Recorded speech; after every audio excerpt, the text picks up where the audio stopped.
friends, Michelle here. If you're a new health coach, there's a good chance that you have heard the phrase holding space and thought, okay, what does that actually mean? Like, am I supposed to light a candle, meditate silently, or just be still and calm? Well, today I'm going to help clear up any confusion and explain what holding space in health coaching looks like. And if you stick around to the end, I'll give you 7 powerful reflection questions to ask yourself to see if you are indeed holding space or not as a coach. Because holding space is really one of the most important skills you can build as a health coach. And honestly, it's one of the hardest because it asks you to do less, not more. So holding space means creating a safe and judgment-free zone where your client can show up fully. It's not about fixing your teaching or steering the conversation. It's about being with your client in their process, not trying to control it. One way we describe this in coaching is with what we call unconditional positive regard. That's just a fancy way of saying, I believe in you, I accept you, no matter where you are right now. You don't need to impress me, you don't need to be further ahead. I'm with you just as you are. I am holding space for you to explore and discover yourself. So when a client feels that kind of support, that's really where true growth happens. So here's another way to think about holding space. You as the coach hold the coaching container, right? The structure, the process, and the flow of the session. And your client brings the content, the thoughts, the feelings, the goals, the fears, and the ideas. You're not supposed to know what they're going to say. You're just holding space so they can find it themselves. So here's a few tips in terms of what holding space looks like.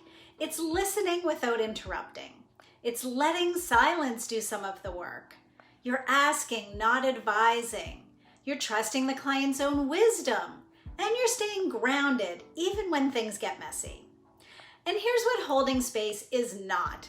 It is not about being passive and just sitting back letting your client ramble on for an hour. It's not zoning out or staying quiet just to be polite. It's not bottling up your reactions to seem neutral. And it's not colluding with your client or going along with their story or excuses because you don't want to rock the boat. Holding space is being fully present in a calm, grounded, and mindful way. It is staying with someone during and through their discomfort without rushing to solve it. And it's moving things forward, always finding those generative moments. It isn't about fixing or enabling, it's about staying steady and being real and helping your client look inward and with honesty and self-compassion toward themselves.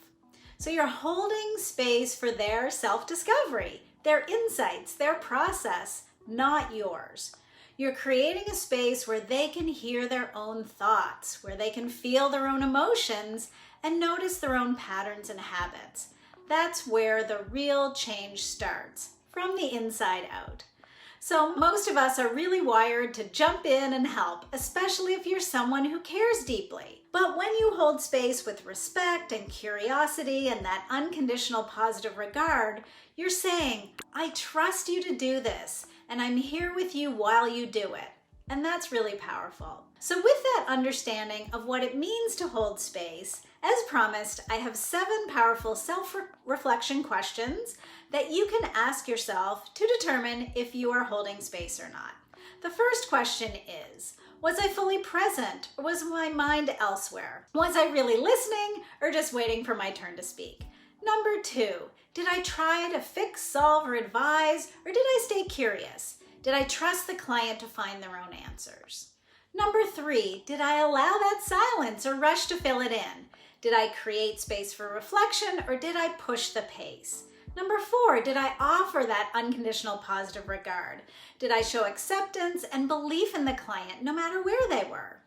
Number 5, was I grounded and calm even when the client might have been emotional or unsure? Was I that steady presence or did I get caught up in the emotions? Number 6, Did I stay in the coaching role, or did I slip into being a friend, expert, or cheerleader? So did I really hold that container clearly? And finally, number 7, was I comfortable not knowing? Could I let that need to have the answers control the outcome? So to wrap up today, just remember, the next time you're in a session, slow down, breathe, trust your client's process, and remember, your job is to hold the space, they're gonna bring the rest.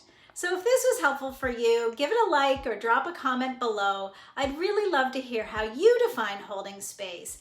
And if you're wanting to coach like a pro, hit subscribe. I've got lots of more support coming your way. See you next time. Thanks for tuning in.